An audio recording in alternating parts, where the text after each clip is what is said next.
মেলা জানেন, অত বড় মেলা বোধহয় লক্ষ্মী পুজোয় আর নয়। গতকালকে শেষ হয়েছে মেলাটা। তা গিন্নি আমাকে বলছে চলো গেলে হইতো না, হইতো। বেটাকে কোলে করে নিয়ে গিয়েছে, নেমেছে, ছেলেটা বলছে মা আমি একটা আইসক্রিম খাবো। তা কিনে দাও। বলে ক টাকা দামে খাবি? বলে 50 টাকা দামে খাবো। বলে দাও কিনে দাও। কিনে দিয়েছে, চুষতে চুষতে মাটি পড়ে গেছে আধখানা খাওয়ার পরে। গান শুনে যথেষ্ট মুগ্ধ হয়েছি। হ্যাঁ, তোমার একটু আবেদন আপনার মুখ থেকে শুনতে চাই যে যেটা অশ্বত্থামা হতো মানে ইহা আমি সত্যি জানি। যাই ও উনি বলে গেলেন, আমার মাথায় আছে। আচ্ছা বেশ, সেইটা ভেঙে একটু না না আর একটা বলি, সেটা হয়তো উনি বলেন নাই, যেটা ওর মা গান্ধারী যখন বনে তপস্যা করছিল, যখন দুর্যোধন সালে দাখল করে গিয়ে তাকে ভগবান কেন তাকে অবস্থায় পাঠাই। আচ্ছা, মনে কিছু করবেন এই জন্য 10 টাকা দিলে হবে না, দুটো পণ্য।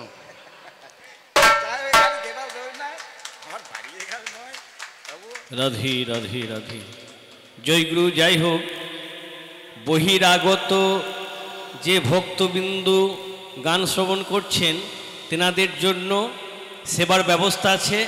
গানের শেষে সেবা নিয়ে যাবেন। এটা একটু মাথায় হাত দিয়ে আশীর্বাদ করলে হবে। পয়সা তো গানের শেষে অনেকই পাবো। আমার মা চলে গেছে, আজকে 3 বছর হয়ে গেছে। তো মা চলে যাওয়ার পরে আমি ভেবেছিলাম আমি আর গানে যাব না, গান ছেড়ে দিলাম, আর গান গাইব না। তারপরে সব আমার বাড়ির লোকজন, মাসিমা পিসিমায়েরা এসে বলছে গানে যাবি না কেন? গেলে পরে অনেক মাকে দেখতে পাবি, মনটা ভালো হবে। সেই জন্য আজও আসি বাবা, বাবাদের মতো লোকের আশীর্বাদ, মায়েদের আশীর্বাদ নেওয়ার জন্য। তাহলে যে জায়গায় ছিলাম সে জায়গায় চল। খুব চিন্তার বিষয়, ছেলেটা আইসক্রিমটা অর্ধেক খাওয়াইছে মাটিতে ফেলে। তাড়াতাড়ি ছেলেটা আবার কুড়োতে যাচ্ছে, 50 টাকা দাম। ওর মা বলছে নিস না, ধুলো লেগে গেছে, ধুলো লাগা জিনিস দিতে নাই। লোকের ভিড়ে কোনো মেয়ে ছেলে ঠ্যাঙ্গা লেগে আমি উপর হয়ে পড়েছি ধুলোতে। ওর মা এখন আমার হাতে ধরে তুলতে যাচ্ছে, আর ছেলেটা ওর মায়ের হাতে ধরেছে। মা ধুলো লাগা জিনিস নিতে নাই, তো তুমি এ মারলে পাকান। তা আমার গিন্নি বলছে হারে আইসক্রিম আর তোর বাবা এক জিনিস হইল? আইসক্রিম আর বাবা দুটোকে এক জিনিস? তাই কোথায় ব্রহ্মার পুত্র ধর্ম, আর তুই প্রশ্ন করছিস কোথায় যম, যেটা সূর্যপুত্র যম। ওই প্রশ্নের উত্তর আমি আজ করবো না, ওই প্রশ্নের উত্তর আমি আজ করব না। বাবা কোর্টের বাইরে আমি কখনো খেলিনি।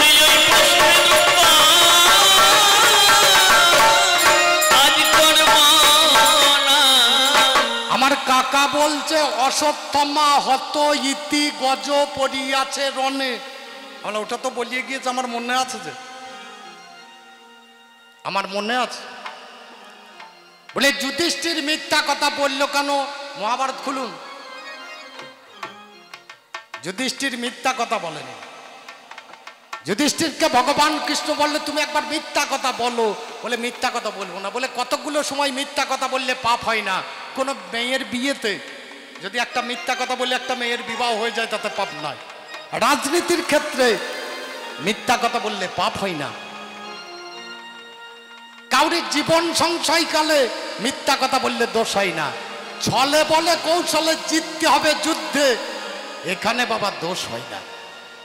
যুধিষ্ঠির এখানে খুব সত্য কথা বলেছিলেন, দেখবেন, লক্ষ্য করেন। অশ্বত্থামা হত ইতি গজ পড়িয়াছে রণে। আর সেই সময় দুম দুম দুম দুম করে ঢাক ঢোল বাজিয়ে দিয়েছে, যেটা দ্রোণাচার্য শুনতে পাই নাই। কিন্তু যুধিষ্ঠির বাবা মিথ্যা কথা বলে নাই, মিথ্যা কথা বলে না।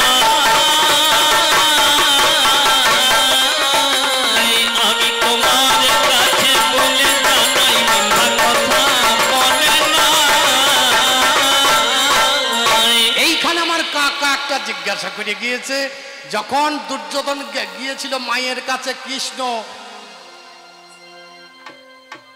কলার পাতা পরিয়ে দিল কেন? উত্তর করে দিচ্ছি।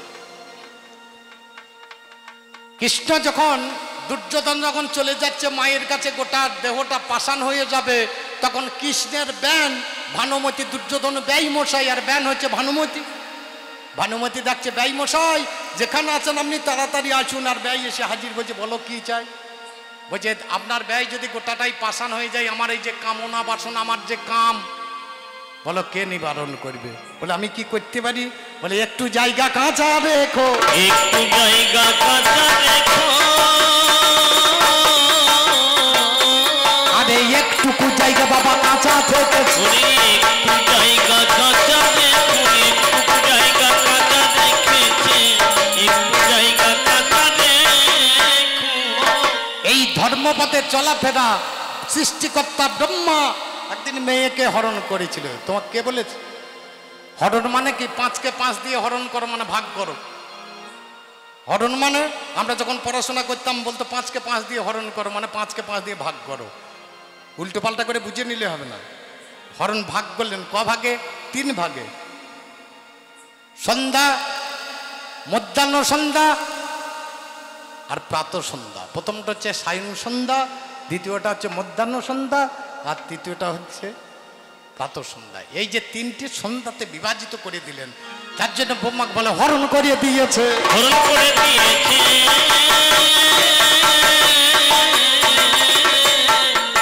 এইবার ভালো প্রশ্ন করেছে, ইন্দ্র রাজা নাকি কোন মেয়ের হেঁচাল মেরিয়ে দিয়েছে? আরে এই প্রশ্নগুলো ধর্মকে করে? এগুলা দেবতাসুর গানের প্রশ্ন। যা মনে হচ্ছে তাই বলে এতগুলো প্রশ্ন করে, হারে খাটবো কত? ওরে নামে যাবি ইন্দ্র যা, চল বাজা।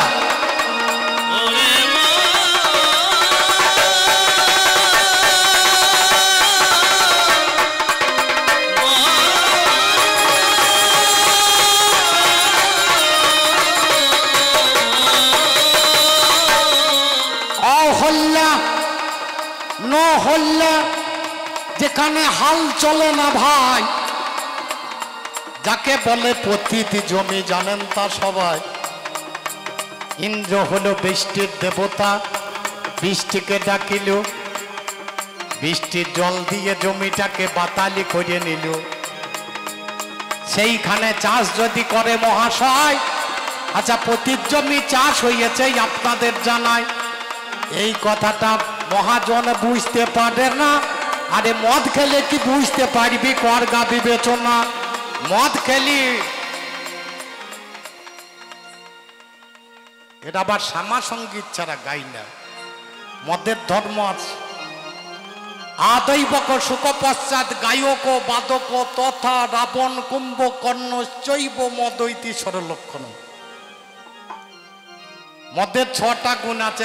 আদৈবক মানে দিতে দেখবেন বজ্ঞের মতো ট্যাং তুলি, যেমন মাছ ধরার জন্য বসে থাকে, তখন মাল পেটে পড়েনি মনে পণ্ডিত বসে, এক প্যাক পেয়ে চারে রাজ্যে চলে এসে সুখ পশ্চাৎ, দ্বিতীয় পাত্র পেয়ে চার আনন্দ হইতে লেগে। 3 নম্বর প্যাক যেমনই মেরেছে গায়ক হয়ে গেছে, বললে মা শ্যামা বাজা, বাজনা নাই তখন নিজের পাছা বাজে, বললে মা। আর একটা পেয়েছে আর রাপন হয়ে গেছে, কে কত মায়ের দুধ গাইছিস চলি হয়, চাপ রাবে দেখবেন নিজেই চিত হয়ে পড়ে আছে। তারপরে দেখবেন কুম্ভকর্ণ শেষ হচ্ছে, কুম্ভকর্ণ এমন করে ঘুমোবে, কুকুর এসে মুখে প্রস্রাব করিয়ে দিলেও এদের জ্ঞান থাকে। এইরকম এক মাতাল মাল আচ্ছা তারে মেরেছে, চলে আসছে আমাদের হনুমান বজরং মন্দিরের পাশ দিয়ে যেতে যেতে এইখানে দাঁড়িয়ে আর ঠিক থাকবে, মাল তুলে দিয়েছে। সকালে উঠে এক ভক্ত এসে প্রণাম করতে এসে সর্বনাশ, সে এখন চিড়িয়া বিচতে যেছিল, দিয়ে 2 কাবল চিড়িয়া ওই মারলে ঢাকা দিল। এত বড় অন্যায় করেছিস। এমন সময় এক গুড়বালা গুড় বিক্রি করতে এসে বজরংকে প্রণাম করতে এসে দেখছি, রে চিড়িয়া দিলি কেন? শুধু এই চিড়িয়া দিয়ে তোর ভোগ হবে না। 2 হাতা গুড় তুলে চিড়িয়ার উপরে চাপে। এমন সময় এক দুধবালা দুধ কিনতে আসছিল, এসে প্রণাম করতে এসে দেখছে, বাহ চিড়িয়া দিলি গুড় দিলি, দুধ কে দেবে? এ 500 কোটি দুধ বাইর করে ঢেলে দিয়ে জোরে, তলায় কিন্তু মাল আছে। এমন সময় এক কল্লাওয়ালা কলা বেচতে এসে প্রণাম করতে এসে দেখছে মাল তো সবই দিয়েছো, হে চিঁড়িয়া দিয়েছো, গুড়, দুধ, কল্লা তো তোমার বাবা দেবে, 1 ডজন কল্লা এনে ওর উপর চাপ। এমন সময় এক ধূপবাতিওয়ালা ধূপবাতি বেচতে এসছে দোকানে এসে প্রণাম করতে এসে দেখছে এ তো নৈবেদ্য ঠিক, ধূপবাতি লাগে একটু জানো না? 1 প্যাকেট ধূপবাতি ছিঁড়ে ভগবানকে ভালো করে দেখি ওই মাল্লে ঘুরিয়েছে, ঘুরাতে ঘুরিতে হইতেও পেরে ওইখানে প্রণাম করতে গিয়েছে, কিন্তু তলাকার আমলা গন্ধ কোথা যাবে? তুই যতই লাফাঝাপা কর, তোকে যতই সৌন্দর্য করে সাজাক লোকে, তোর আমলা গন্ধ যাবে না।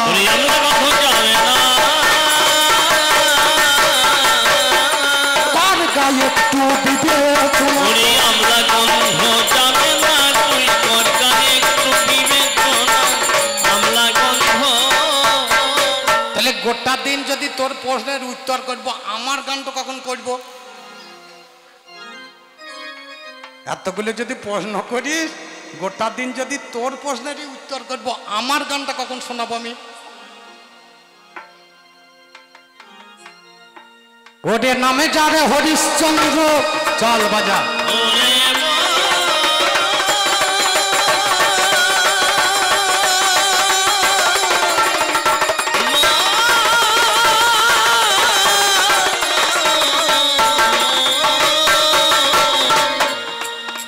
একদিন গেল মৃগয়ায়, মৃগয়াতে গিয়ে 5টা মেয়ের কান্না শুনতে পায়। বিশ্বামিত্র আশ্রমেতে 5 জন বাঁধা ছিল, ও বাবারে তাদেরকে মুক্ত করে দিল। ফিরে এসে সিংহাসনে যখনই বসেছে, ওই বিশ্বামিত্র মুনি আমার রাজ্যে এসেছে। গললগ্নকিত বাসে রাজা মশাই, আসুন আসুন মুনি বরে পদ্ম অর্ঘ্য দেয়। বরদানি হয়েছিস দানে এখন দিবি, যা চাইবেন তাই দেব মনে মনে ভাবি। বলে রাজে মুকুরি দিবি আমার কাছে শোন, খুলিয়ে বাবা পরিয়ে দিল করিয়া যতন। বলে দান দিলে হবে না দানের দক্ষিণা, 7 লক্ষ স্বর্ণ মুদ্রা জানো কি জানো না? ও বাবারে হরিশ্চন্দ্র কোন কর্ম করলো, তার ধনাগারের দিকে সেদিন ছুটে চলে গেল। ডেকে বলে হরিশ্চন্দ্র রাজ্য আমার হয়, ওরে মুকুট আমার ধনে আমার তোমারে জানাই। কোথা থেকে পাবে তুমি আমি তো জানি না, এনে তুমি দাও এখন করো বিবেক। বউকে বিক্রি করে দিল, ছেলে বিক্রি করে দিল, নিজে বিক্রি হয়ে গেল। 4 লক্ষে বিক্রি করলো বউকে। কোথায়? বারাণসীর ঘাটে। সেটা কোথায়? কাশিতে। ওইখানে বিক্রি হলো একটা হাড়ির কাছে, তার নাম ছিল কালুয়া হাড়ি। বলে তোমাকে আমি কিনতে পারি, 3 লক্ষের বেশি দিতে পারবো না। বলে কাজ কি জানো? বলুন কি কাজ করতে হবে? দিনের বেলায় শুকর চড়াবে, আর রাতের বেলায় শবদাহ করবে। যেদিন শব আসবে না সেদিন তুমি শুকরের গোয়ালে থাকবে। একদিন মরা আসেনি, আমি শুকরের গোয়ালে ঘুমাতে যাব, দেখছি শুকরটা গিলগিল করছে। আমি সেদিনই বলেছিলাম, ওরে শুকর, আমি যদি কোনোদিন ধর্ম বলে কোনো কিছু করে থাকি, আমি যদি ধর্ম পালন করে থাকি, আমি রাজার ছেলে, আমি কোনোদিন পায়খানা পরিষ্কার করিনি, আমি কোনোদিন প্রস্রাব পরিষ্কার করতে জানি না। আমার ধর্মের দোহাই তোদেরকে দিলাম, আমি যদি ধর্ম পালন করে থাকি, আজ থেকে তোরা পায়খানা প্রস্রাব করবি না, করবি না। তাদের ধর্ম তারা রেখে দিল, আর তুমি বলছো ধর্ম না। একবার ভালো করে দেখ গা বাংলা ঘুরে, তুই ভালো করে দেখা বাংলা ঘুরে, তুই ভালো করে দেখা বাংলা ঘুরে, তুই ভালো করে দেখা বাংলা ঘুরে। কত প্রাণ পুরুষ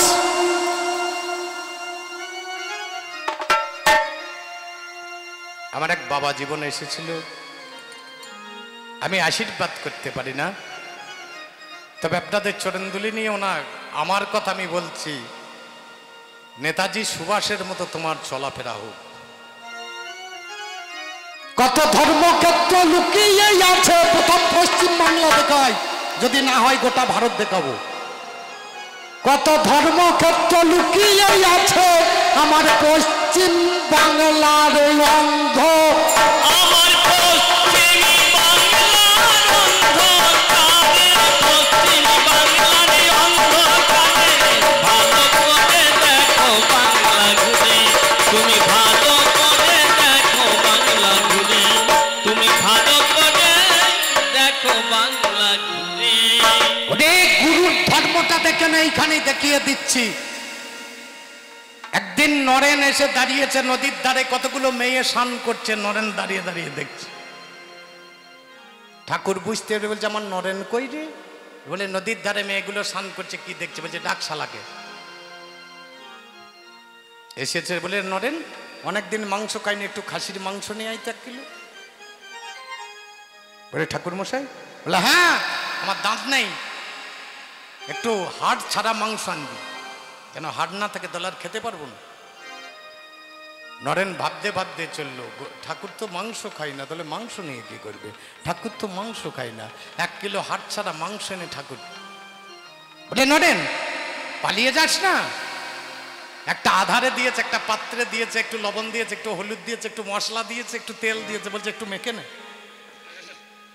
হাত দিয়ে একটু চটকে নে, রান্নাটা ভালো হবে। হাতটাই লেগেছে, ঠাকুর আর পারছি না। বলে বাঁ হাতে করে মাখ। বলে পারছি না, 2 হাতে মাখ শালা। বলে পারছি না, মাখ। পারছি না, মাখ শালা। নদীর ধারে যেটা দেখছিলি সেটা মাংসের স্তূপ, ওকে লাড়া ঘাটা করে কিছু হয় না। এই দেখের নাম হচ্ছে গুরুগিরি। আর তুই যে কোটাকে দেখেছিস ও কোটা আগরা। এই রামকৃষ্ণ ঠাকুর, হা বাজাও।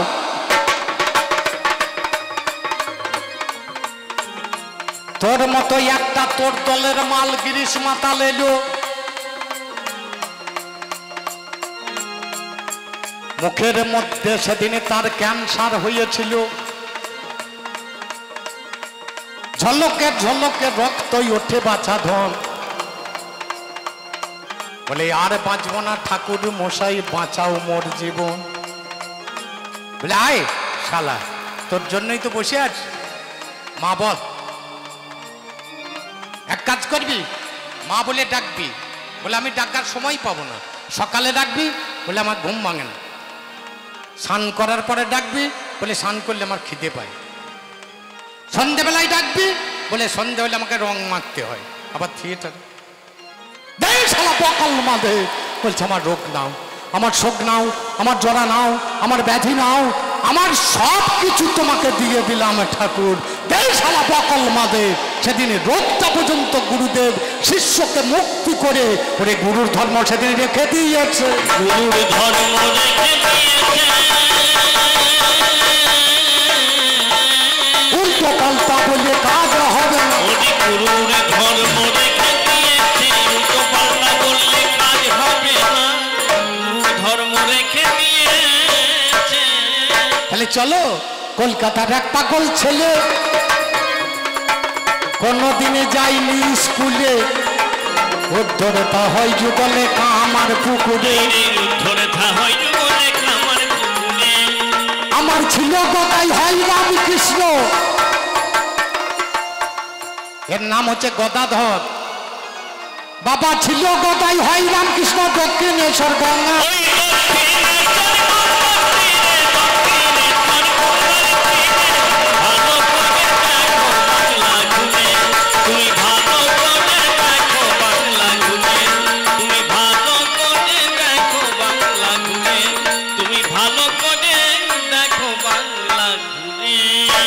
এই ধর্ম দেখতে হলে তোমার কোথাও যেতাম না, একবার বীরভূমে যাই।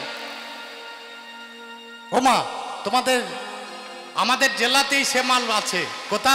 ময়না ডাল, বেশি দূর নয়, এটা হচ্ছে খয়রাসোল থানা। দুবরাজপুর থেকে পেরিয়ে যাবেন, খয়রাসোল থানা ঢোকার আগেই বাঁদিকে গ্রামটা হচ্ছে ময়না ডাল। এই ময়না ডালে গৌরাঙ্গ মহাপ্রভু এক রাত্রি ছিলেন।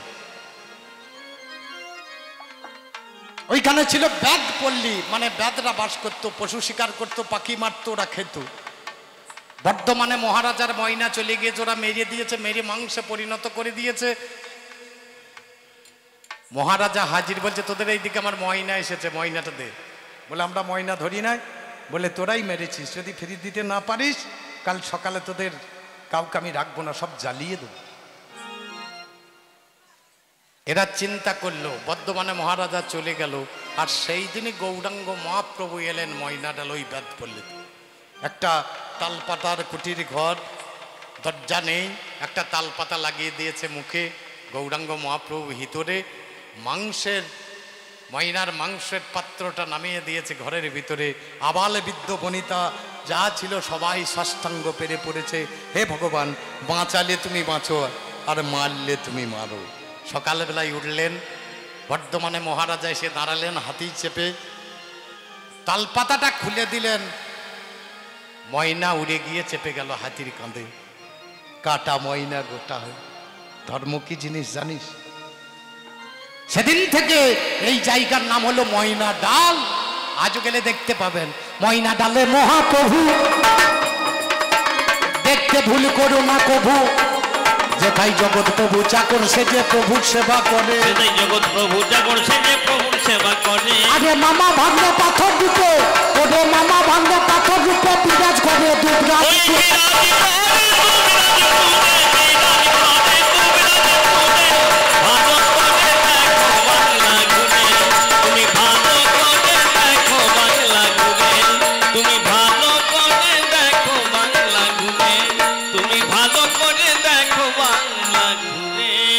এই ধর্মের প্রসাদের দাম জানিস? এরা শুধু প্রসাদ খাই না, গুরু করবি জেনে আর প্রসাদ খাবি টেনে। আমরা রুমাল ব্যবহার করি, মুখ মুছি, পকেটে ভরা থাকে বের করি, মুখটা ঘেমে যায় মুছিনি। আর যারা বৈষ্ণব মানুষ তাদের রুমাল জানিস? প্রতি মাসে মাসে ফ্যাক্টরিতে একটা করে রুমাল হয়। এই রুমাল তৈরি করতে 4 দিন সময় লাগে। এই রুমালে যদি কোনো ব্যক্তি একবার মুখ মোছে, তার গোটা জীবন মুখের যেমন জ্যোতি তেমনই থাকবে, কোনোদিন যাবে না। এই কথা শিখতে গেলে 12 বছর বইতে হবে বৈষ্ণবের কেতা, তবে বুঝতে পারবে আমার একটা কথা। 12 বছর বইবে যদি বৈষ্ণবের ঝোলা, তবে গলায় ঝোলাতে পারবি একই মালা, বাবা দুঃখী হবে না, দুঃখী হবে না। চাল তারাপীঠে বামা খেপা আগে ভোগ হবে, তারপরে তারা মা। বামা খেপা আগে খাবে, তারপরে তারাকে দেবে। তোর খেতে মনে হয় খা, না খেতে মনে হয় খেতে হবে না। ধর্ম নয়। 5 খণ্ড গোমাংস ভরে দিয়েছিল বামার ঝোলায়। সেই গোমাংস নিয়ে গিয়ে তারা মায়ের পায়ে ছুড়িয়ে দিয়ে পঞ্চমুখী জবা হয়ে মায়ের পায়ে পড়েছিল। ধর্ম নয়? তুই তো অনেক মুরগি কাটছিস, কই একটা কারখানা দেখে, তোদের তো কাটাকাটি কাজ। বামাকে ওই মাংস নিয়ে গিয়ে জবা ফুল করে দিল, তোকে জবা ফুল করতে হবে না, পোলট্রি মুরগি কাট দিয়ে একটা গেন্দা ফুল করিয়ে কই দেখা দেবে, তাহলে জানবো তোর আমার থেকে দাম বেশি নাকি। তারাপীঠ মহাশ্মশানে আসল ধার্মিক নেগা চিনে, প্রথমেতে বামার ভোগ হয় মায়ের ভোগ হয় পড়ে, প্রথমেতে বামার ভোগ হয় মায়ের ভোগ হয় পড়ে। হলে তারকা উত্তর বাহিনী, হলে তারকা উত্তর বাহিনী মহাতীর্থ চণ্ডী।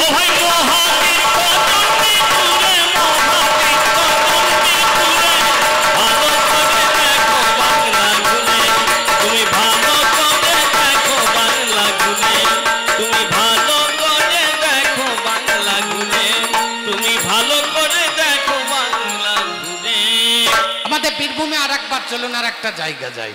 আমি একবার গেলাম, যখন প্রথম গিয়েছিলাম তখন আমার বয়স খুব কম, বাবার সঙ্গে গেলাম, দিয়ে আমাকে যখন জলে নামিয়ে দিয়েছে, বললো বাবারে কি গরম। আপনারা গিয়েছেন? ও কাকা গিয়েছেন? বক্রেশ্বরে চলুন, পাতালে রয় ঠান্ডা জল, খেলে প্রাণ হয় সুশীতল, পাতাল থেকে গরম জলই ওঠে বক্রেশ্বরে, পাতাল থেকে গরম জল ওঠে বক্রেশ্বরে। এই অধার্মিক ধর্ম দেখবি? তাহলে আমার সঙ্গে চল। ওরে ধর্ম যদি দেখবি, ধর্ম যদি দেখবি, বাইরে ঢুকতে হবে জন্তু। ঢুকতে হবে জমদুয়ারে, ঢুকতে হবে জমদুয়ারে। ভালো করে দেখো বাংলা ঘুরে, তুমি ভালো করে দেখো বাংলা ঘুরে, তুমি ভালো করে দেখো বাংলা ঘুরে। নাম যার অম্বরীশ, 10 বৎসর পরমায়ু ভয়। ধর্মের দ্বারাই কিবা হয় তোমারে জানায়। একটা মায়ের একটা সন্তান হয়েছে, তার 10 বছর পরমায়ু। 9 বছর 11 মাস 29 দিন কেটে গিয়েছে, আর মাত্র 24 ঘন্টা। সকালবেলা মা কাঁদছে, বাবা কাঁদছে। 10টা বেজে গিয়েছে, তো ছেলেটাই এসে দাঁড়িয়ে দাঁড়িয়ে দেখছে মা কাঁদছে, বাবা কাঁদছে। ও মা, কাঁদছো কেন? বাবা কাঁদছো কেন? বাবা বলতে পারছে না। মা বলছে, বাবারে তুই আর বাঁচবি না। বলে, সে কি বলো মা? বলে, তোর আর পরমায়ু আছে মাত্র 18 ঘন্টা থেকে 20 ঘন্টা, তার বেশি নয়। এমন সময় এক বৈষ্ণব দরজায় দাঁড়িয়ে বলে, ভিক্ষা দাও।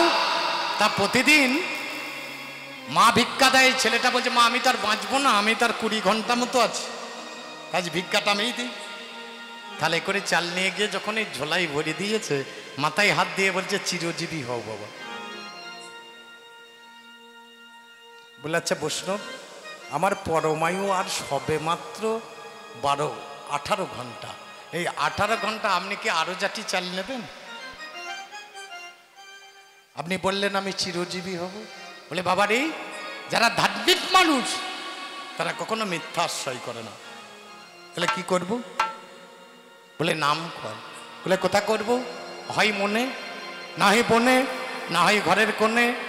ছেলেটা দেখছে মনেও হবে না, ঘরের কোণেও হবে না। মাকে বাবাকে প্রণাম করি। বলছে, মা আমি আর থাকবো না। বলে, কোথায় যাবি? বলে, আর তো বেশি কোনো বাঁচবো না, আর তো 13-14 ঘন্টা, আমি বনে চলে যাবো। আমি বলে চলে যাবো। মার্তণ্ড মুনির আশ্রমে গিয়ে, মার্তণ্ড মুনি নেই, আশ্রমটাকে পরিষ্কার করে দিয়ে একটা জায়গায় চুপ করে লুকিয়ে বসে আছে 10 বছরের বালক। মণিবর সন্ধ্যাবেলায় ফিরে এসে দেখছে আমার আশ্রম এত সুন্দর কে করলো? বলে, যে করেছে করেছে, যে করেছিস তার 1,00,000 বৎসর পরমায়ু হবে। ছেলেটা বেরিয়ে এসে প্রণাম করে বলছে, সাধু বাবা আমার মাত্র আর 12 ঘন্টা। বলে, বাবা রে, ধর্ম যাকে রাখে সে তো মরে না। বলে, সাধু বাবা আমার তার উপায় নেই। সঙ্গে করে নিয়ে গিয়ে একটা গ্রামে গিয়ে ওই বয়সের আরো 9 জন ছেলে নিয়ে এসে বসেছে, সাধু বাবা দিয়ে গল্প করছে। গল্প করতে করতে যখন ভোর 3টে হয়ে গেছে, বলছে, কেউ ঘুমাবি না, খোল করতাল বের করেছে। জয় রাম।